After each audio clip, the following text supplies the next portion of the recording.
prática corresponde com aquilo que você acredita. Educação. Você acredita que a educação é uma coisa prioritária? Claro, meu pai sempre me disse: eu vou dar a vocês o que eu nunca tive. Eu não tive educação, mas você vai estudar. Tá, você que acredita em educação, seja pai, seus filhos assistem mais televisão e smartphone, ou eles leem mais do que assistem televisão e smartphone? Sem resposta, né? E você que acredita tanto em educação, você está fazendo pós-graduação esse ano? Começou alguma pós? Qual foi a última vez que você estudou? Qual foi o último livro que você leu? Então a gente, infelizmente, queridos, eu gostaria que não fosse verdade isso, mas as coisas não são assim. O fato de alguém acreditar em alguma coisa não significa que ele ande de acordo com o que acredita. Ele até acredita, mas ele não anda de acordo com aquilo. Praticamente todos no Brasil dizem que a educação é prioridade. Quem é que vai dizer que não? Mas o investimento, não só nos nossos filhos, mas no próprio Brasil, não é aquilo que deveria. Entretenimento, que eu acabei de falar, sobre honestidade. Você vai chamar um político e dizer assim: você acredita que todo político tem que ser honesto? Ele diz: claro! E aí você dá um cargo para ele, vira as costas e ele fica rico. Então, assim, por que as pessoas, então, quando acreditam em alguma coisa, elas não definem o seu estilo de vida pelas suas práticas, as suas prioridades, de acordo com o que acreditam, né? E é verdade que você acredita em família, mas aí você termina sendo um péssimo marido? Como é que pode isso? Então, existem outros fatores que vão além de acreditar em algo e praticar esse algo. Seria bom se, quando a gente acreditasse em algo, a gente, então, evidentemente, praticasse aquele algo sem nenhum impedimento. Essa aqui é a questão que nós vamos tratar essa noite. Existe uma revelação de Deus para você sobre estas coisas. E eu gostaria de perguntar aqui para você: quantos estão aqui, neste exato instante, seja com uma pulseira, com um colar, seja o que for, um objeto, da cruz de Cristo? Quem está aqui com o objeto da cruz pendurada?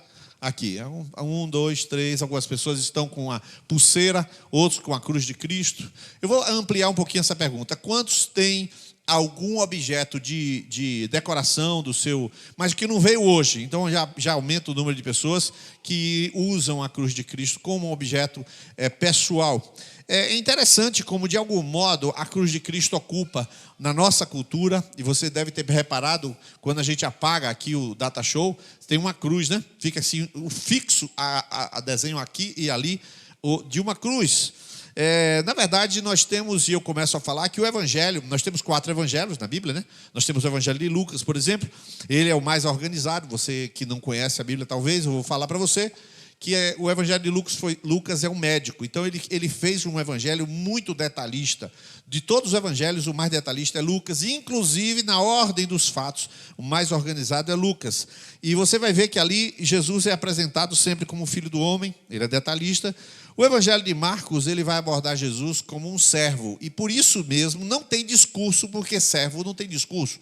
O servo Jesus, o servo do Senhor, como é o texto correto que fala do Evangelho de Marcos, apresenta uma pessoa cheia de fatos. Então, se você quiser saber o que Jesus fez, você lê o Evangelho de Marcos. Se você quiser saber o que Jesus pensa, então tudo que Jesus prega, aí você vai para o Evangelho de João, porque o Evangelho de João explica Jesus do ponto de vista do Filho de Deus. Então, o que um Filho de Deus apresenta? E se você chegar para o Evangelho de Mateus, você vai ficar sabendo que Mateus é o único evangelho que foi escrito originalmente em aramaico. Por quê? Porque o Evangelho de Mateus não foi escrito para nós gentios, foi escrito para judeus. E por essa razão, ele apresenta Jesus sempre no entorno de Jerusalém, ou ele é chamado de rei. Ou Jerusalém é chamada da cidade de grande rei. Esses 4 evangelhos, aí, embora tenham características diferentes, todos esses 4 evangelhos terminam com uma só história. Todos eles começam de um jeito, convergem para lá, viram para cá, tem um discurso, mas o ponto de chegada de todos eles é o mesmo, e é a cruz de Jesus Cristo. Os 4 evangelhos apresentam Jesus Cristo no centro das ações, mas sobretudo no final das suas histórias. Mateus 12:40, Jesus no início do seu ministério está falando, e eu queria que a igreja lesse esses versículos. Eu vou fazer só uma pergunta. Paulo Jonas, está dando para enxergar aí as letras? Olha, o pessoal da mídia, preste atenção, essa letra número 54 é futura bold e pode ser usada, quem sabe, em todos o tamanho aí, porque está enxergando lá atrás, né?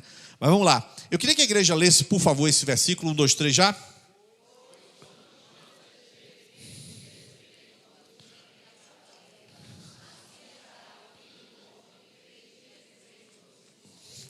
Perfeito. Isso é no início do ministério, Mateus capítulo 12. Em 3 anos, Jesus teve o primeiro ano, Jesus teve um ministério de 3 anos e meio. No primeiro ano, a gente chama um ano de inauguração. O segundo ano chama-se de ano de popularidade. E o terceiro ano chama-se ano de oposição. E foi exatamente assim a história dele. Mas nessa noite, eu vou dividir em 2 partes somente. O ministério de Jesus antes da revelação da cruz, ou da sua missão, ou do seu trajeto, e depois da cruz, depois da revelação do seu trajeto. Porque ele falava muitas vezes que ia morrer. Por exemplo, quando ele diz que estava 3 dias e 3 noites no ventre, e ele falou que Jonas esteve. Então Jonas era um sinal da própria morte de Jesus. Ele está dando dicas de que vai morrer. Mas aí, logo após isso, ele chama os seus discípulos em Cesareia de Filipe, que fica lá no norte. E ele, então, desse aqui eu vou ler para vocês. Ele fala para os discípulos, pergunta: quem diz os homens ser o filho do homem? Pedro então diz: tu és o Cristo, o filho do Deus vivo. E ele conversa com Pedro, e aí sim esse versículo acontece. Desde aquele momento Jesus começou a explicar. Então teve esse momento. Começou a explicar o quê? Aos seus discípulos que era necessário que ele fosse para Jerusalém, sofresse muitas coisas nas mãos dos líderes religiosos, dos chefes sacerdotes e dos mestres da lei, fosse morto e ressuscitasse ao terceiro dia. Irmãos, antes desse versículo, Jesus já estava dizendo: eu vou morrer, vou ficar 3 dias. Ele já estava sabendo, mas estava dando umas dicas assim. Mas quando ele perguntou, que o cara disse: tu és o Cristo, agora eu vou dizer o que vai acontecer. Vai ser assim, Jerusalém, vai ser 3 dias, vão me matar, blá, blá, blá, blá. E aí ele começa a revelar de fato. Mateus 17, verso 22 e 23, a igreja pode ler, por favor?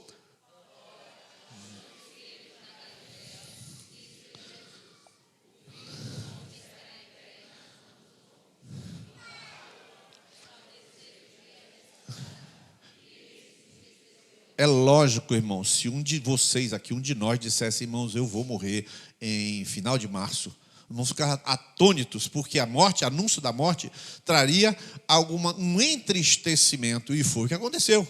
Então, como é que uma pessoa boa, uma pessoa sem pecado, uma pessoa que está curando todo mundo, uma pessoa que está multiplicando pão para quem que está com fome, uma pessoa que está tirando da cova um morto, uma pessoa que só faz o bem, vai na direção do mal?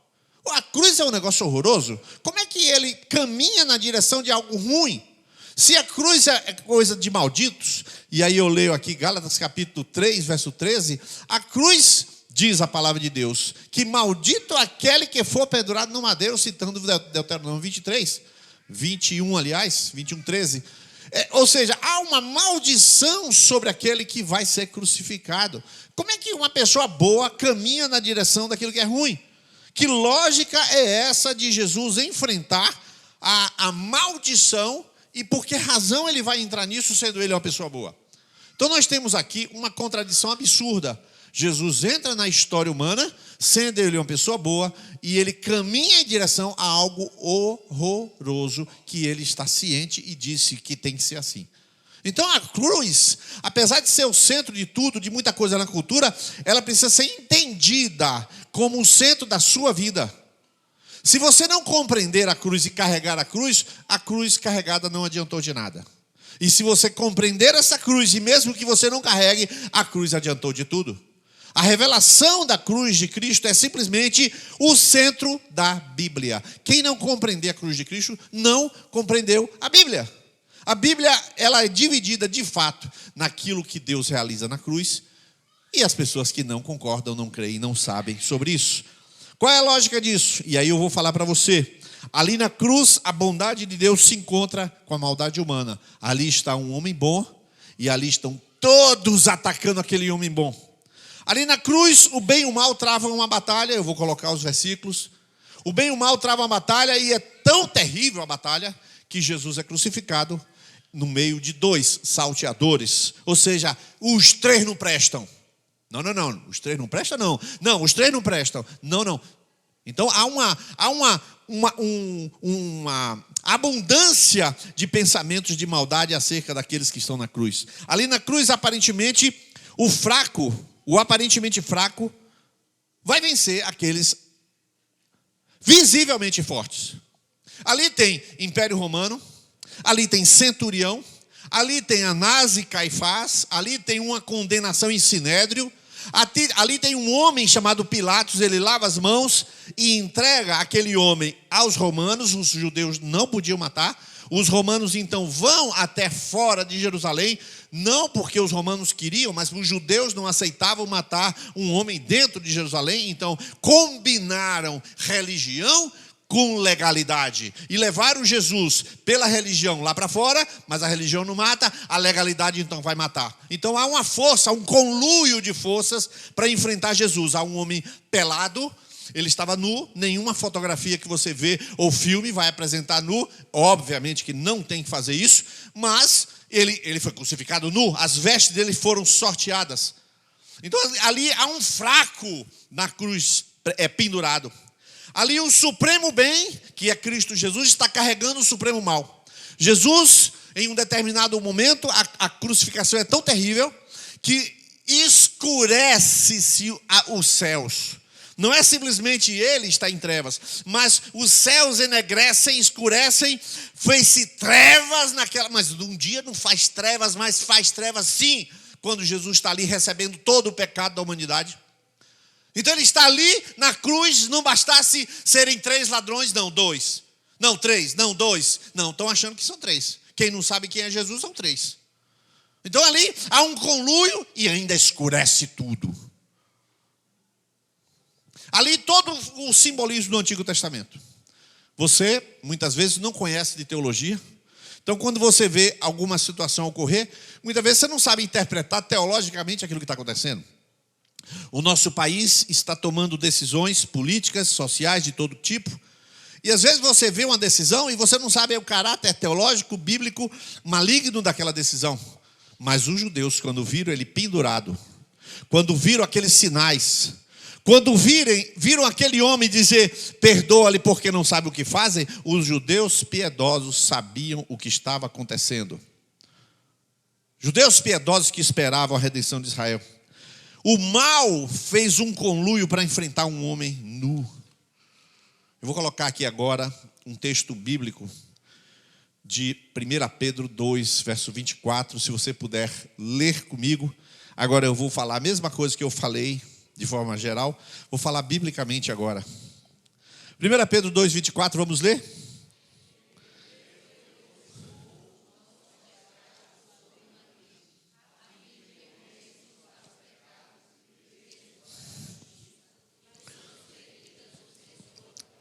Glória a Jesus, glória a Jesus. Ele levou sobre o seu corpo os nossos pecados sobre o madeiro, a fim de que morrêssemos para os pecados. Está acontecendo um embate teológico. Está acontecendo uma lógica além da lógica. Aquele homem não é salteador. Aquele homem está entre salteadores. Quem não o conhece chama de bandido. Mas ele não é bandido. Ele está levando pecados. Por isso a terra ficou escura. Por isso as pessoas estavam olhando, como é que pode este homem aqui? Por isso perto dele estava Maria e ela chorava. Por isso perto da cruz estava João, mas Pedro não. Pedro ficou tão envergonhado por ter negado a Jesus chamando palavrão.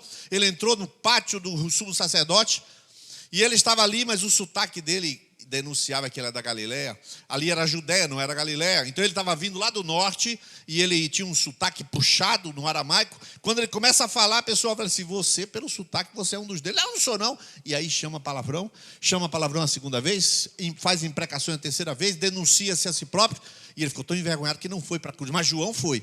João tinha aproximadamente 20 anos. Quando Jesus chamou, ele tinha aproximadamente 17. João foi o discípulo que ficou mais longevo. Ele morreu na ilha de Pátimos. Ele, segundo alguns dizem, ele morreu depois dos 90 anos. Era um ancião.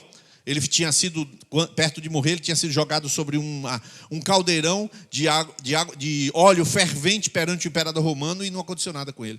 O imperador ficou com muito medo, tirou ele do caldeirão, jogou ele na ilha de Patmos. Aquele menino de 17, 18, 19 anos, ele estava dentro da cruz, aquela mulher chorando era a mãe dele, e as pessoas estavam vendo tudo aquilo. Jesus estava levando sobre si pecados. As pessoas viam algumas coisas, mas elas estavam interpretando. Tem escrito em Hebreus capítulo 9, verso 22, sem derramamento de sangue não há remissão. Quem inventou essa lei? O próprio Deus. O próprio Deus Pai inventou a lei de que sem derramamento de sangue não há remissão, vamos ter que sangrar. Durante todo o Antigo Testamento, quem sangrou foram o cordeiro, ou a pombinha, ou a rolinha, ou o novilho. Sempre havia derramamento de sangue no altar. E quando alguém ia oferecer algum tipo de sacrifício que não tinha sangue, o que fazia? Ele não tinha dinheiro para sangue, ele ia oferecer um bolo ou um biscoito chamado coscorão, e ele ia oferecer alguma coisa. Então o sacerdote parava, pegava a oferta dele, segurava a oferta dele, deixava chegar mais uma pessoa, depois pegava aquela pessoa, matava o animal, derramava o sangue e botava o bolo e o coscorão e a éfa de farinha por cima do sangue. Mas o sangue tinha que cobrir e tinha que lastrear toda a oferta daquele tempo. Sem derramamento de sangue, alguém vai derramar sangue.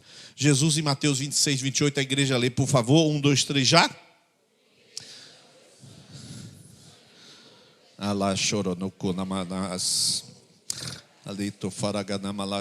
Jesus, poucas horas antes de terminar a sua vida, ele pega o vinho e fala: isso é meu sangue, que já já eu derramo.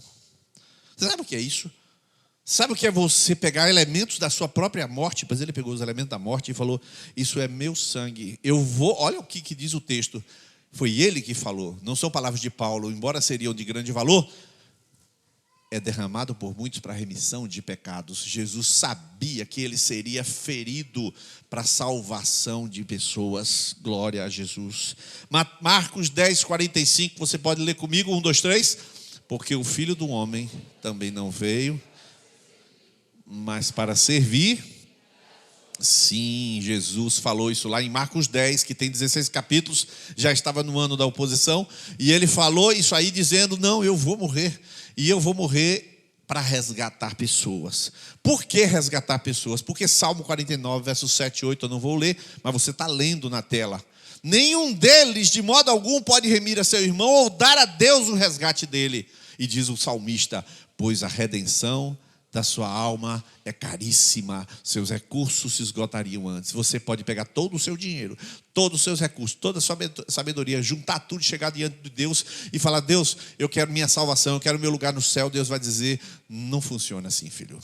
Moeda da terra não paga salvação no céu. A moeda do céu é o sangue do Cordeiro sem pecado. Aleluia. Jesus vai estabelecer um novo câmbio do céu, o câmbio de salvação. Ninguém consegue salvar-se a si mesmo, nem com dinheiro, nem com esforço. Salmo 14, verso 2 e 3, eu vou ler a primeira parte, vocês vão ler a segunda parte. O Senhor olha dos céus, olha lá, o Senhor olha dos céus para os filhos dos homens, para ver se há alguém que tem entendimento, alguém que busque a Deus. Pode ler o resto?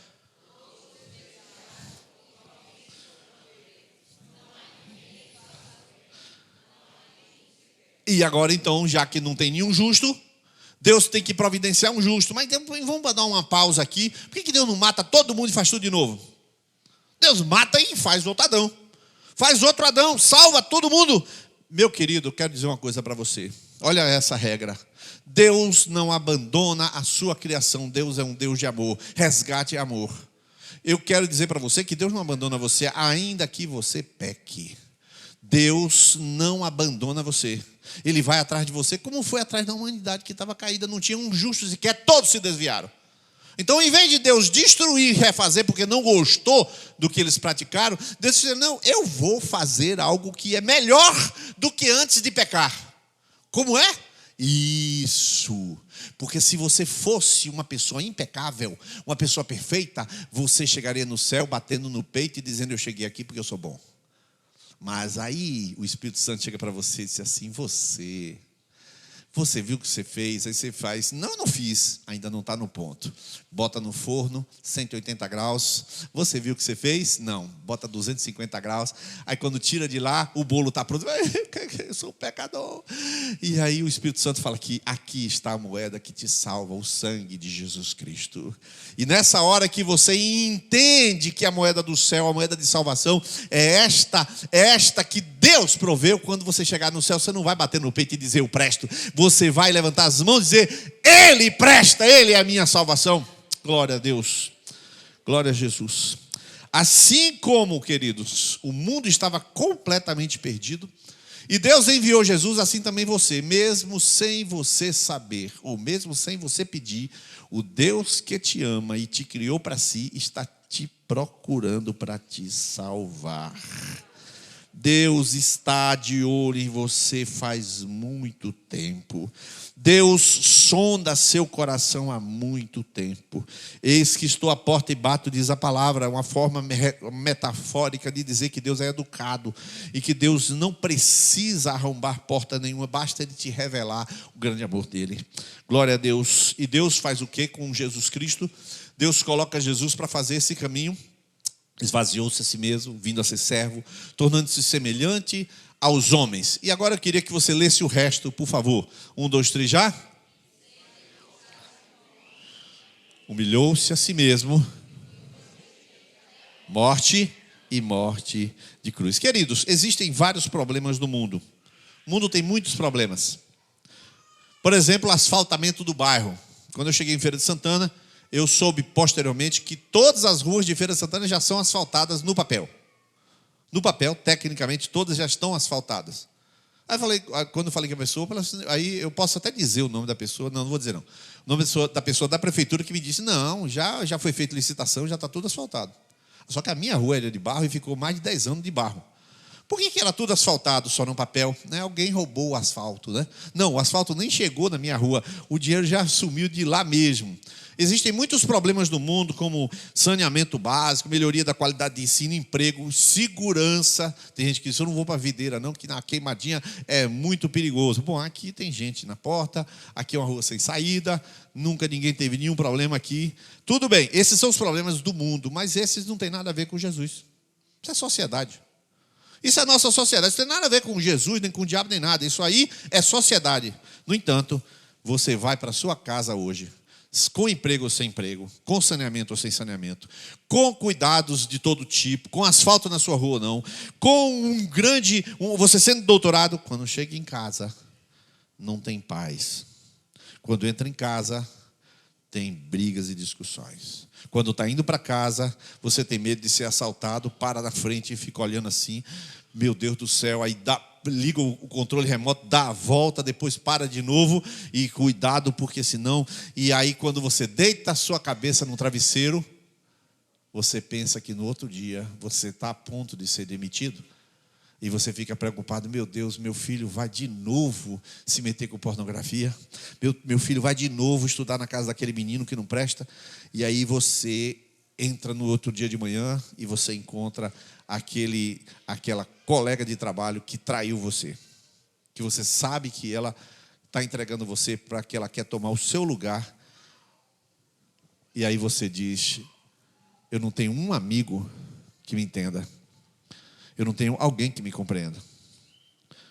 O asfalto agora desapareceu, o saneamento não tem valor, a educação do país não tem valor, mas a falta de paz consome você. A sua ansiedade que você não consegue resolver, a depressão que você já tomou todos os remédios e você continua com a mesma raiva daquela pessoa que já morreu e você gostaria de pegar a pessoa e matar com um alicate de unha, para ser bem devagarinho, mas só dentro da sua cabeça, porque ela já morreu. Então você, em vez de perdoar, tortura ela dentro de você para não ter que perdoar. E assim, estes problemas são muito mais graves do que quaisquer outros tipos de problema, porque esses pegam você e destroem você. O nome desses problemas se chama pecado.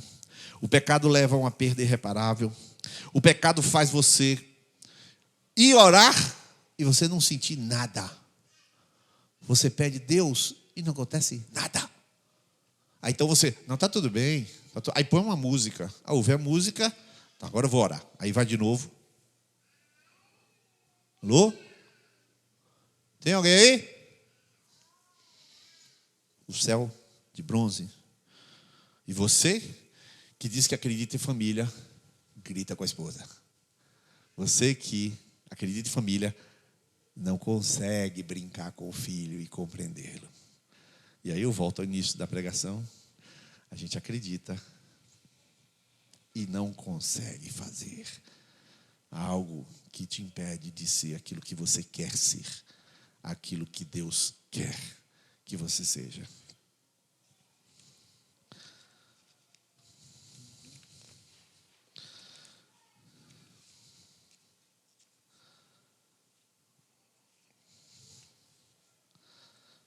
Mas eu quero anunciar algumas coisas essa noite. Colossenses capítulo 1, verso 20.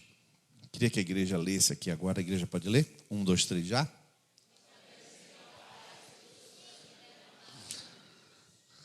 Quando Jesus sobe na cruz do Calvário, há uma convulsão quase social. A Bíblia diz que Pilatos entregou por inveja. Entregou porque ele não conseguia reter e deter aquela turba que estava incitada por Anás e Caifás. Ele era um político hábil, ele poderia enviar as pessoas e dizer, não vai crucificar e acabou. Mas ele não fez, porque havia uma perturbação social e política e religiosa, e eles foram e havia Anás e Caifás dizendo, bem feito, você não, filho de Deus, desce da cruz. Você não disse que edificaria as 3 vezes e está todo mundo perturbado? Maria está chorando.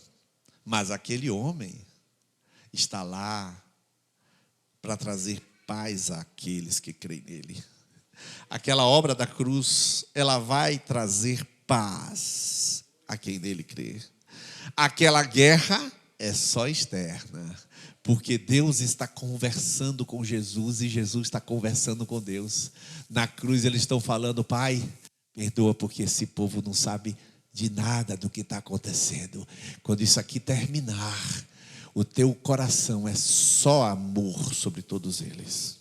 Deus está resolvendo a dívida. Colossenses 2,14, você pode ler? 1, 2, 3 já? Dívida.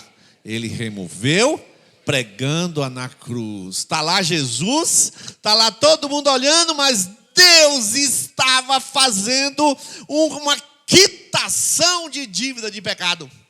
Ele estava pegando aquele pecado que você chorou, que você chegou diante de Deus e você falou, Senhor, me perdoa, Senhor, como é que eu faço? Ou você pecou contra alguém, contra seu cônjuge, contra o filho, você foi muito agressivo, você deu uma surra que não deveria dar, há uma dor no seu coração, e aí você fala aquilo para Deus, Deus, como é que eu faço? Deus, me perdoa. E aí você vai diante do Senhor e o Senhor fala, meu filho, eu já quitei a sua dívida. Está escrito em Colossenses 2,14. Não há dívida, levanta em paz. Glória a Deus. Reconciliação. Quantos lares destruídos. Quantos maridos e esposas com muros que se levantaram um contra o outro, um sobre o outro, um na frente do outro. Não há mais diálogo. Por que não há diálogo? Claro que há diálogo. Você comprou tomate? Comprei, mas está caro. E alface não comprei não, porque eu não gosto de alface. Minha filha, mas eu pedi para você comprar alface e rúcula, eu só comprei rúcula. Ah, beleza. E farinha? Não, farinha depois. Eles só dialogam sobre coisas superficiais. Preço de tomate, alface, farinha e mais nada. Como é que foi aí? Não sei. Rapaz, está chovendo, está chovendo. Ah, beleza. A intimidade do casal está chovendo. Há uma barreira, há um muro de separação entre um e outro. O que é que diz Efésios 2,16? Você pode ler para mim? E reconciliar com Deus os dois. Por meio da cruz pela qual ele destruiu a inimizade. Quando Jesus subiu na cruz, ele via o seu casamento. Quando ele subiu na cruz, ele estava interessado em curar o seu relacionamento. Ele estava interessado em que você fosse à cruz e depois de você na cruz, você compreendesse que não precisa ficar brigado com ninguém, porque todo tipo de inimizade Jesus levou na cruz do Calvário. Mas muitas coisas que acontecem na nossa vida também são fruto de uma ação das trevas, uma ação de Satanás, seja trazendo tentação sobre a sua vida, ou seja destruindo mesmo um acidente, ou seja uma série de coisas que acontecem. Mas Colossenses 2,15 diz o que? A Bíblia pode ler 1, 2, 3 já? Faltam só 4 versículos. um espetáculo público triunfando sobre eles na cruz. Eu não sei quantos aqui foram alvo de uma macumba. Alguém aqui já foi alvo de uma macumba? É engraçado que algumas pessoas chegam para mim pedindo ajuda para um filho ou para alguma pessoa, e às vezes elas já vão me dando o bizu. Pastor, eu queria que o senhor orasse, porque eu acho que tem macumba ali naquele negócio. Aí eu falo, beleza, tá, vamos lá. E, na verdade, a pessoa, ela não compreendeu o que significa o pecado, não compreendeu a obra da cruz, então ela avisa o que é correr do cão. É correr do encardido, né? Porque imagina que o negócio tá aquela tranqueira tão, aquela engrisilha que a gente chama, aquela coisa tão atrapalhada que só pode ser correr do cão. Mas vou contar um testemunho que o amado Vene me contou aqui. Olha só, me contou agora. Olha só, não é coisa do cão, nem Vene, nem o que eu vou falar. Mas observe bem. Ele dias atrás contou um testemunho aqui. O testemunho dizia o seguinte: eu cheguei para ele e falei, vende esse carro. Era um carro que estava na oficina. Eu te falei, vendo esse carro. Mas em que sentido? Tudo bem, vendo o carro. Um dia ele entra num supermercado, uma pessoa que o conhece, olha para ele e fala assim, eu quero comprar seu carro. Ele fala, está na oficina, mas eu compro assim mesmo. Mas o carro não tem documento, mas eu compro assim mesmo. Mas eu não tenho dinheiro para comprar as peças, mas eu compro assim mesmo. Tá bom, leva o carro. Ele me liga de lá, faz o quê? Vende esse carro, vendeu o carro. O carro sem documento, o carro do jeito que estava. Aí ele vendeu o carro, o camarada fez o acerto com ele. Aí aquela coisa, né? Ele então ia trabalhar em Humildes, numa determinada escola, onde ele é diretor da escola. E ele, essa semana, recebeu uma notícia muito curiosa. Ele estava cercando aquela escola, alunos daquela escola são de uma determinada facção criminosa que domina Humildes. E, como diretor, tem o respeito de todo mundo lá. E um dos rapazes virou para ele assim, cadê aquele seu carro branco? Aí ele fez assim, não, eu vendi. Ah, o senhor vendeu? Aí ele disse até o nome do carro. O cara sabia o nome do carro. Como é o nome do carro? Hein? Fluence. Aí ele falou, cadê aquele seu Fluence branco? Aí ele falou, eu vendi. Vendeu mesmo? Ah, rapaz, a galera ia tomar seu carro ali na altura da Nestlé. Da Brasfruit. Na altura da Brasfruit. Ele, como assim, rapaz? Já estava armando para tomar o carro. Mas antes de tomar o carro, Jesus mandou vender. E vendeu o carro e o dinheiro está no bolso. Jesus é maravilhoso. Olha, irmãos, o diabo, ele foi derrotado. O diabo armou um plano para estragar, porque a Bíblia diz em João 10:10, o ladrão não vem senão matar, roubar, destruir. Ele foi roubar. O servo do Senhor falou, nananina não, a cruz de Cristo já se libertou aquele servo do Senhor. Ninguém vai roubar-lhe coisa nenhuma. A obra de Deus é essa, derramar sangue sobre nós, derramar proteção sobre a nossa vida. Nós não estamos sujeitos às obras das trevas, em nome de Jesus. Glória a Jesus. Estou terminando, falta mais um somente. Diz a palavra de Deus, esse mesmo eu leio, pois a mensagem da cruz é loucura para os que estão perecendo, mas para nós que somos salvos é o poder de Deus. Não, cruz de Cristo não é enfeite. Não, cruz de Cristo não é simplesmente um ourinho pendurado, nem uma teclinha, nem uma figurinha na tela. Não, a cruz de Cristo é o poder de Deus para me salvar. Para me salvar de quê? Salvar o meu lar, salvar o meu filho, salvar a minha empresa, salvar de tudo, até de assaltante que tem plano. Jesus vai na frente e salva de tudo. O Senhor é poderoso. E 1 Pedro 2,24, eu já li esse texto, mas eu quero que você leia de novo. 1, 2, 3, já?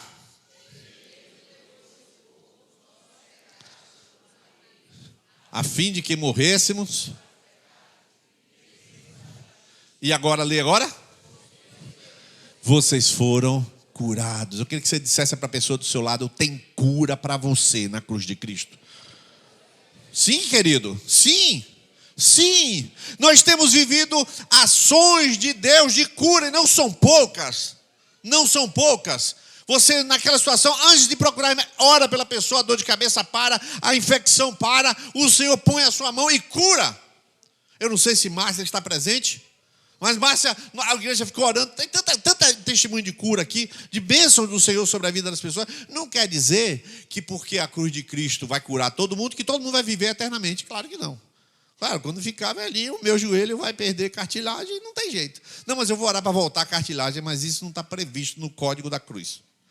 Deixar de envelhecer, eu vou curar você da velhice. Não, não vai. Aí a cruz de Cristo não vai, você tem que fazer academia mesmo. No caso, eu parei minha academia, mas fala. Jesus perdoa também. Agora, esse versículo, vitória contra seus desejos próprios desejos ruins. Gálatas 5:24, o que a Bíblia diz? Os que pertencem a Cristo Jesus crucificaram a carne com suas paixões e seus desejos. E por fim, o último versículo. Fui crucificado com Cristo, assim, mas Cristo vive em mim. Então o que você vê? Você na cruz de Cristo, uma pessoa que creu em Jesus Cristo, que entendeu que os seus pecados foram levados na cruz, que não bate no peito para dizer eu sou bom, mas ao contrário dizer Senhor, eu preciso de cura. Senhor, eu sou viciado em pornografia, eu quero libertação. Senhor, eu não consigo pedir perdão para minha esposa. Jesus, o que eu faço? Se você diz assim, Senhor, eu tenho medo que meu filho vai virar marginal, eu tenho muito medo. Todas essas demandas, não o asfalto da rua, não a educação, não o governo Lula, nada disso. Se você entende que há demandas que afligem a sua vida, a cruz de Cristo provê o recurso para a sua plena vida. A cruz de Cristo provê o recurso para seja qualquer problema. Vou dar um só e encerrar. Quando uma pessoa é orgulhosa o suficiente para não pedir perdão para aquela pessoa com a qual convive, seja um filho, seja um marido, seja uma esposa, essa pessoa é tão orgulhosa, tão dura, que não consegue, então ela chega diante da cruz de Cristo. E ali na cruz de Cristo, ele começa a perceber que todos erraram, só um tinha razão, a vítima. A vítima. Irmão, João estava perto dele, mas João fugiu. João voltou, mas João fugiu. João não defendeu Jesus, não. Quem defendeu Jesus foi Pedro. Pedro, envergonhado, ele ainda aproximou-se, mas envergonhado, foi embora depois que o galo cantou. Os outros 11 correram no pé, e um deles, Judas, se enforcou. Então os 12, fora Anás e Caifás, Pilatos, Herodes, todo mundo, todos ali, incluindo os discípulos, estavam em dívida com aquele homem que tanto abençoou a vida deles. Então, se você é orgulhoso, você pode dizer assim, Senhor, quantas pessoas eu pisei, quantas pessoas eu maltratei, quantas coisas eu fiz que ninguém nunca vai saber, coisas do meu coração que eu desejei contra outros, coisas que eu pensei, mas não tenho nem coragem de publicar. Que moral eu tenho para chegar para minha esposa com o nariz empinado e dizer, sua chata, se o Senhor está me vendo, e eu é que preciso de restauração. Você precisa de restauração na cruz de Cristo. Você precisa da paz que vem na cruz de Cristo. Você precisa da cura que vem na cruz de Cristo. Você precisa de libertação do poder das trevas que vem da cruz de Cristo. Você precisa ser libertado dos vícios que a cruz de Cristo te liberta. Você precisa ser liberto da depressão, do pensamento suicida. A cruz de Cristo é o único e o maior recurso para a sua vida. Você não adianta nem sequer imaginar um outro recurso que não seja a cruz de Cristo. Eu queria que você ficasse de pé aqui agora. E eu vou dizer um negócio e a gente vai cantar. Presta atenção. Quando você sente uma dor muito grande, aqui na altura do fígado, você sente uma dor muito grande.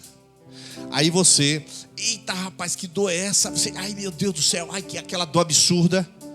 Você, primeira coisa, você pensa, acessa alguma pessoa, mas depois você acessa quem? Os médicos da videira. Fernanda, eu estou com dor no fígado. Aí Fernanda faz o quê? Vá para o EMEC. E você, preocupado com sua dor no fígado, que é forte, vai. Você vai. Chega lá, o médico deita aí que eu vou fazer tomografia e você se submete. Por que é que você não se submete ao que Deus disse hoje sobre a sua vida? Há doenças espirituais na sua vida que Jesus quer curar hoje. Se o seu coração é duro, hoje você vai ser liberto daquele coração duro. Porque chegando diante da cruz de Cristo, só Ele tem razão, ninguém mais. Só Ele tem razão. O homem pelado tem razão. O homem pelado tem paz. O homem pelado tem perdão. O homem pelado tem libertação das trevas. E todos os que se chegam se prostram e dizem, Jesus, Jesus, Filho de Davi, tem misericórdia de mim, pecador.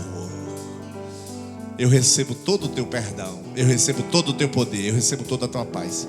Saia do seu lugar agora, para ser curado no hospital de Deus, que é a cruz de Cristo. Hoje é dia de ser transformado. Eu olho para a cruz. Venha olhando para a cruz de Cristo.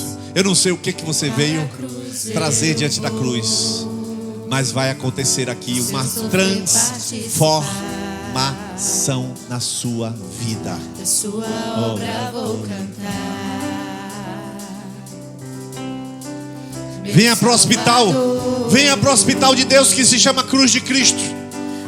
Se você está enfermo e você diz: Senhor, eu entendi, hoje é dia de cura, e você será curado. Você será curado. Agora é a banda que ministra sobre ti. Pela cruz me chamou, gentilmente Mateus. me atraiu e eu, sem palavras, me aproximo, quebrantado por seu amor.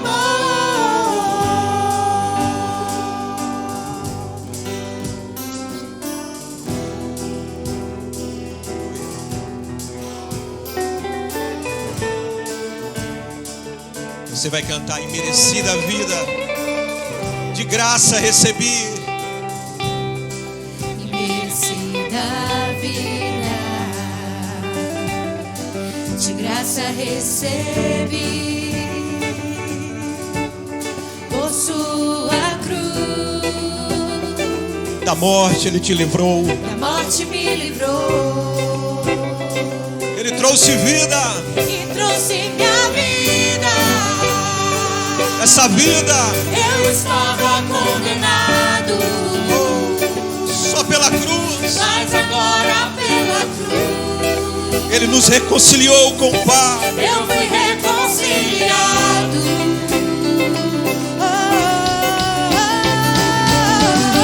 Pela cruz me chamou, gentilmente me atraiu e eu, sem palavras, me aproximo, quebrantado por seu amor. Pela cruz me chamou, gentilmente me atraiu e eu, sem palavras, me aproximo, quebrantado por seu amor. Impressionante é o seu amor. Esse amor está sendo derramado aqui nessa noite. Que redimiu e me mostrou o quanto és fiel. Pela cruz me chamou, gentilmente me atraiu e eu, sem palavras, me aproximo, quebrantado por seu amor. Pela cruz me chamou, O Senhor está curando pessoas. gentilmente me atraiu e eu, O sem Espírito Santo se move. palavras, me aproximo, Aleluia. quebrantado por seu amor. Levanta suas mãos para o céu. Você foi atraído pela cruz. Esse amor.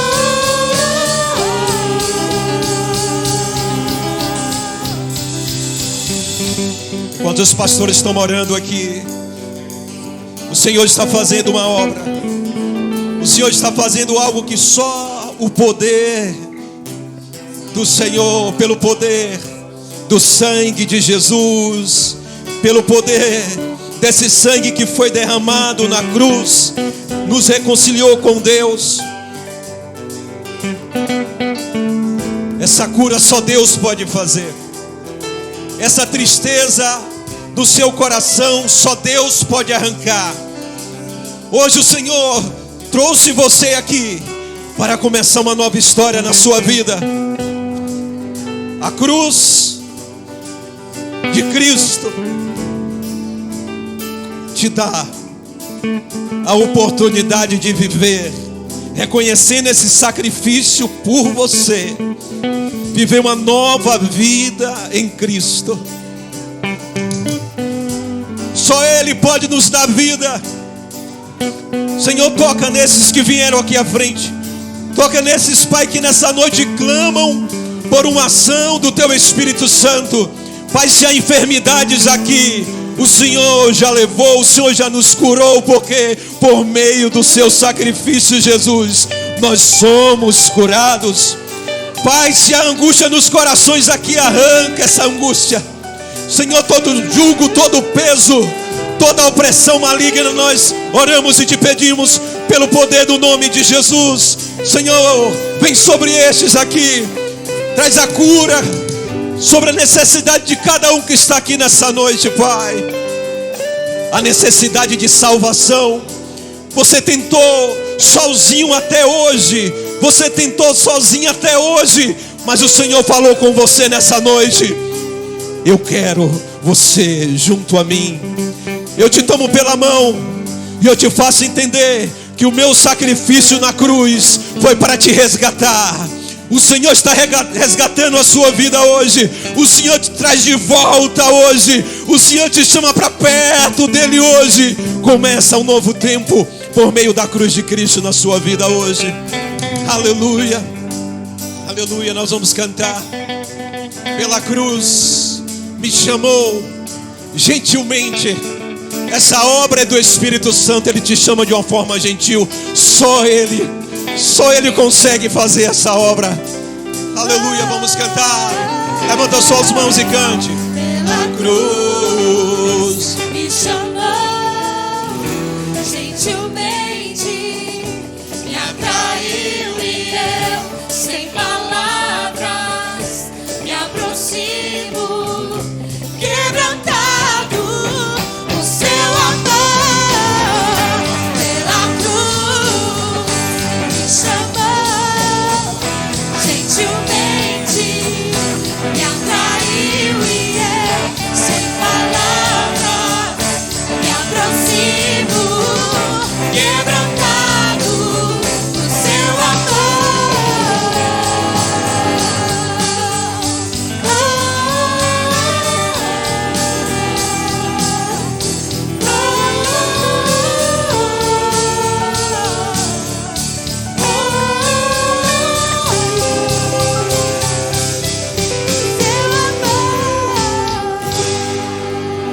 Aleluia. Aplaudimos ao autor da vida, que derramou o seu sangue por nós. Aleluia. Mas ressuscitou ao terceiro dia para nos dar essa vida. Aleluia.